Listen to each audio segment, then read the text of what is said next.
In the raw intensity of Ronda Rousey's final showdown with Amanda Nunes, it was impossible to miss the storm brewing behind her eyes, a seething fury that masqueraded as fuel for triumph.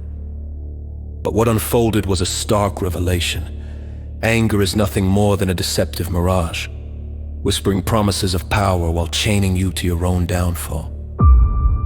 Against the unrefined or the oblivious, this illusion might snag a fleeting win, a momentary surge that overwhelms through sheer chaos. Yet, when you face a true master, one honed by discipline and clarity, that same rage becomes your Achilles heel.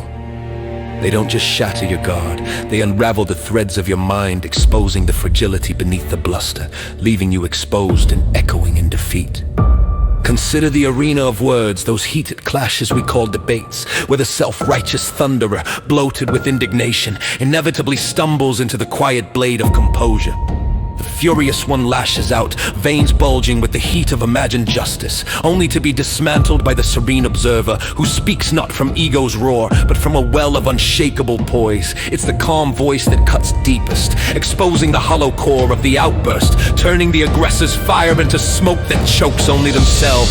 Anger, you see, is a thief in disguise. It steals your vision, narrows your world to the pulse of resentment, and blinds you to the wider battlefield where true leverage lies. This is the deeper trap, that hypnotic grip of emotion, pulling you under like a riptide you mistake for a wave to ride. It convinces you that unleashing it will carve your path, but in truth it forges chains, binding you to reactions that echo old wounds rather than forging new ground. The path to real mastery demands a radical shift, a vigilant watchfulness over the self, not as a judge or a jailer, but as a silent sentinel. Learn to step back, to detach from the siren call of fury, and observe it as you would a passing cloud, impartial, untouched, letting it form and dissolve without granting it your throne. In that space of withdrawal, clarity emerges like dawn after a tempest. You reclaim your center, your movements, whether in the octagon or the conference room, become precise, unhurried, laced with an authority that no outburst can rival. It's in this detachment that impact multiplies, not through volume or venom, but through the quiet force of presence. The fighter who pauses,